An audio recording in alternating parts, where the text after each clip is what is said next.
سرپنچی کوئی کھیل نہیں ہے، میں سرپنچ بن جاؤں تو ہی سرپنچ بن جائے۔ لوگوں نے 6 مہینے پہلے ووٹ مانگنا شروع کیا، میں سرپنچ ہوں، وہ سمجھتا ہے دلہا بننے جا رہا ہے۔ تو دلہا بننے نہیں جا رہا، تو پوری پنچایت کا حساب دینے والا بننے جا رہا ہے۔ کل قیامت کے دن صرف کالو سر کا نہیں، پوری پنچایت کا حساب اللہ تجھ سے لے گا۔ اگر تو پردھان منتری ہے تو پورے ملک کا حساب، مسلمان ہے پورے ملک کا حساب دے۔ اگر تو جو ہے مکھیہ منتری ہے تو پورے صوبے کا، پورے راجستھان کا حساب دے۔ کتنا مشکل ہوتا ہے پوری پنچایت کا حساب دینا۔ اس لیے بہت بڑی ذمہ داری ہے۔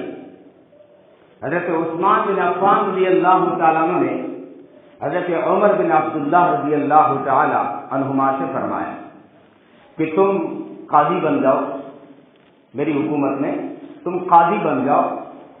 اور عرض کرنے لگے میں نہیں بنتا قاضی، میں تو 2 آدمیوں کے بیچ بھی فیصلہ نہیں کروں گا۔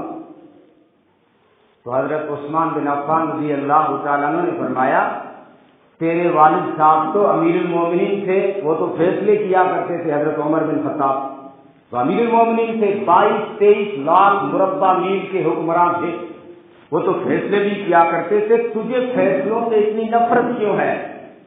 کہ مجھے کوئی نفرت نہیں ہے، ان کی بات الگ تھی، میری بات الگ ہے، مجھے ڈر لگتا ہے۔ نبی پاک صلی اللہ علیہ وسلم نے فرمایا، نبی پاک صلی اللہ علیہ وسلم نے فرمایا کہ اگر کوئی قاضی بن جائے، کسی کو عہدہ مل جائے، پوری زندگی انصاف سے فیصلے کرے، پوری زندگی انصاف سے فیصلے کرے، پھر بھی قیامت کے دن برابر سرابر میں چھوٹ جائے تو بڑی بات ہے۔ پوری زندگی انصاف سے چلا اور پھر بھی نبی فرما رہے ہیں چاہے پوری زندگی انصاف پر فیصلے کیے ہیں، لیکن قیامت کے میدان میں یہ عہدے والا، یہ قاضی اگر برابر سرابر میں بھی چھوٹ جائے نا، کہ نہ دوزخ جائے نہ جنت جائے، بیچ میں بھی رہ جائے تو بہت بڑی بات ہے، بہت بڑی بات ہے۔ اس لیے میں نہیں لیتا یہ عہدہ۔ اور نبی پاک صلی اللہ علیہ وسلم نے حضرت ابو ذر سے فرمایا انی احب لک ما احب لنفسی، ابو ذر میں آپ کے لیے وہی پسند کرتا ہوں جو اپنے لیے پسند کرتا ہوں۔ انی احب لک ما احب لنفسی، ابو ذر میں آپ کے لیے وہی پسند کرتا ہوں جو اپنے لیے پسند کرتا ہوں۔ اور کہتا ہوں ابو ذر ولا تأمرن علی اثنین ولا تولین مال الیتیم، ابو ذر کبھی 2 آدمیوں کا بھی امیر مت بننا اور کبھی یتیم کے مال کی ذمہ داری مت لے لینا، ورنہ قیامت میں پسینے پسینے ہو جاؤ گے۔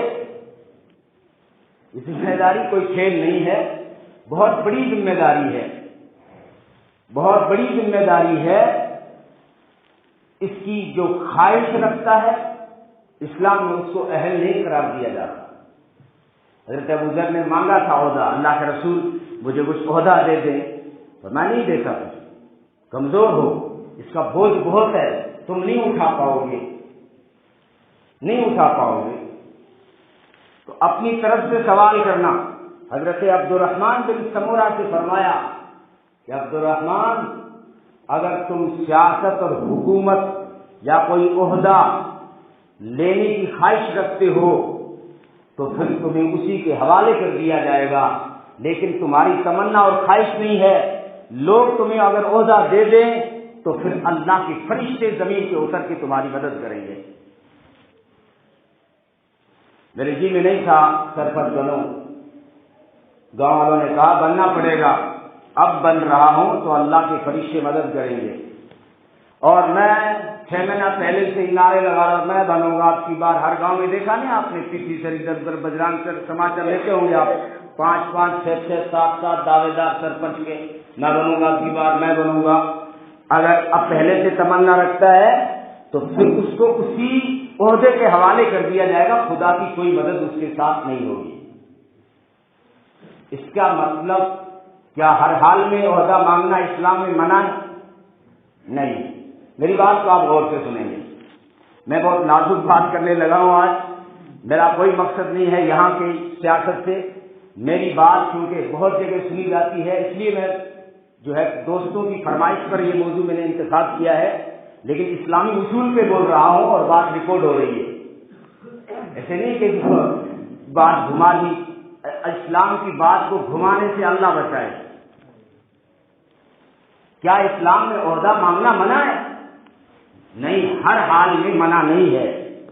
اگر انسان کو لگے کہ میں اس عہدے کو اچھی طرح جو ہے نبھا سکتا ہوں، چلا سکتا ہوں، یا کوئی دوسرا عہدہ حاصل کرنے جا رہا ہے اور ہم نے دیکھا کہ وہ اس کا اہل نہیں ہے، وہ پیسوں کے بل پر یا کسی کے کہنے پر دعوے دار تو ضرور ہو گیا ہے لیکن چلا نہیں سکے گا 5 سال، اگر ایسا نااہل شخص بن رہا ہے اور اہل جو والا ہے جو سنبھال سکتا ہے، اس کے سامنے اگر اس طرح کا معاملہ ہو جائے تو پھر یہ آدمی سیاست اور حکومت اسلام میں مانگ سکتا ہے۔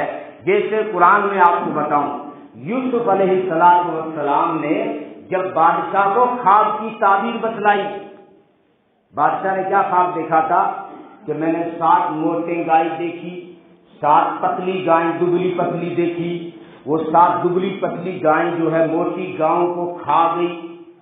اس کا کیا مطلب ہے؟ یوسف علیہ السلام نے فرمایا اس کا مطلب یہ ہے کہ 7 سال تو خوب بارشیں ہوں گی اور خوب اناج ہوگا، لیکن 7 سال پھر گزر جائیں گے تو پھر 7 سال پوری دنیا میں قحط آئے گا، پوری دنیا میں کال آئے گا۔ تو بڑا فکر مند ہو گیا، مصر کا بادشاہ تھا، کہا کہ جب 7 سال لگاتار پوری دنیا میں کال پڑے گا تو ملکوں کا کیا حال ہوگا اور اناج کہاں سے آئے گا؟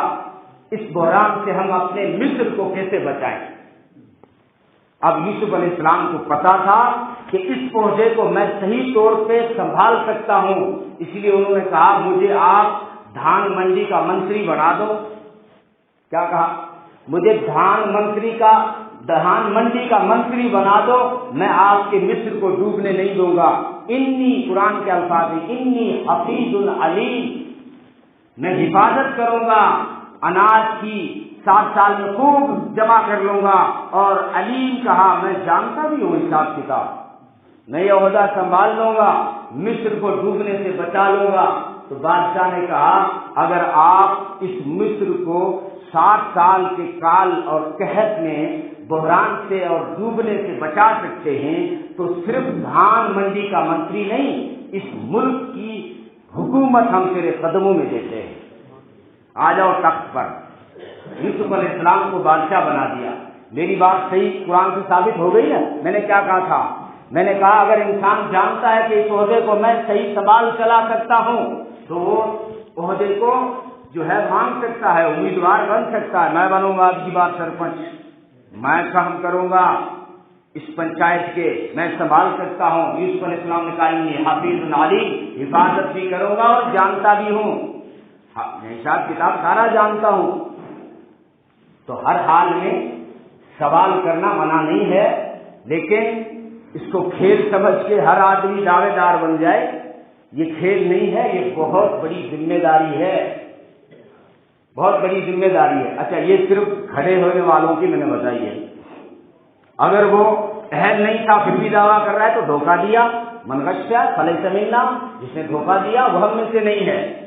اور دوسرا اس کا دعویٰ، جو بھی سرپنچی کا دعویٰ دار ہوتا ہے اس کا یہ دعویٰ ہوتا ہے کہ میں غریبوں کا ساتھ دوں گا، کمزوروں کی مدد کروں گا، مخلوق کی خدمت کروں گا، رفاعی کام کروں گا، رفاعی جس سے سارے گاؤں کو، ساری پنچایت کو فائدہ ہوگا، ایسے کام کروں گا، یہ اس نے وعدہ کیا ہے۔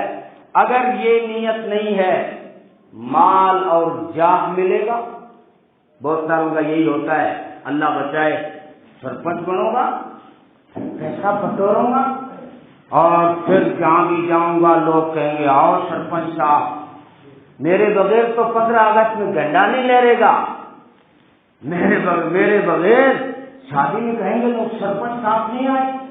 اگر یہ نیت ہے کہ بڑا کہلاؤں، عہدہ ملے یا مال بٹوروں، تو یہ نیت اسلام میں